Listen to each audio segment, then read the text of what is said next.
Il-ġlied fil-Partit Nazzjonalista kompla jżid fid-doża tiegħu, kif iż-żewġ fazzjonijiet, dik ta' Adrian Delia u dik ta' Simon Busuttil, komplew iqisu u jagħmlu l-kalkolu politiku tal-mossi u l-azzjonijiet li jmiss. Nhar it-Tlieta li ġej se jitlaqa l-eżekuttiv tal-Partit Nazzjonalista, flaqa li mistennija tkun taħraq ukoll, kif tal-fazzjoni Delia qed jimmuntaw pjan biex ikeċċu lil dawk id-deputati li sfiduċjaw lill-Kap Adrian Delia. Kien Delia stess li fi-stqarrija li kien għamel fuq Facebook il-ħamis fil-għaxija kien qal li se jittieħdu l-azzjonijiet u kulħadd irid jerfa' responsabilità ta' emilu. Meta ġie sfiduċjat fis-satejn ta' bil-lejl, Delia kien qal ukoll li anke qabel il-vot sigriet kontrih kien sejjaħ għal laqgħa immedjata tal-Eżekuttiv Nazzjonalista.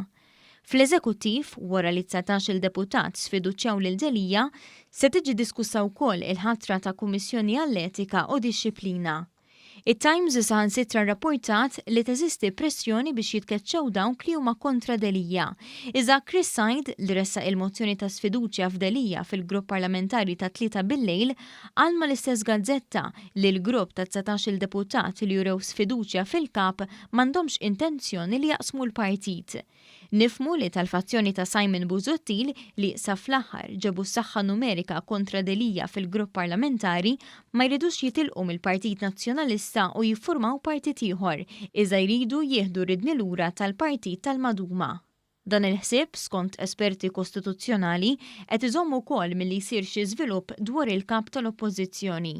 Is-sursi tagħna li jkunu qrib tal-fazzjoni Busuttil għalulna wkoll li l-ħsieb ta' Delia li jkeċċihom mill-partit urthom bil-kbir. Qalu li huma taw ħajjithom għall-Partit Nazzjonalista għal snin twal u issa avukat li tfaċċa fil-partit 3 snin ilu irid itajjarhom. Għalhekk il-ħsieb ta' dawk li sfiduċjaw lill-Kap huwa li jippruvaw jerġgħu jiġbru l-firem biex jitlaqa' Kunsill Ġenerali li mbagħad fih jittieħed vot ta' fiduċja f'Adrian Delia u jkun magħruf jekk il-Kap għax għandu s-saħħa hemm. Min-naħa l-oħra ta' Delia qalu li l-vot ta' fiduċja fil-Kunsill Ġenerali ma jfisser xejn, kif l-Istatut tal-Partit Nazzjonalista jgħid li t-tesserati huma dawk li jażlu l-Kap.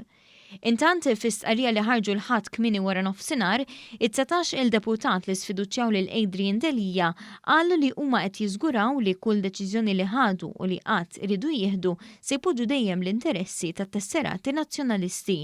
Qal ukoll li qed jagħmlu fl-interess tal-Partit Nazzjonalista u tal-pajjiż. Baqgħu isostnu dwar l-għażla ta' Teris Komodini Kakija għall-kap tal-Oppożizzjoni u fi-stqarrija ta' 300 kelma semmew kemm il-darba li t-tesserati. L-istess nies li Adrian Delia u tal-fazzjoni tiegħu qegħdin kontinwament isemmu li Delia sar kap bil-vot tagħhom.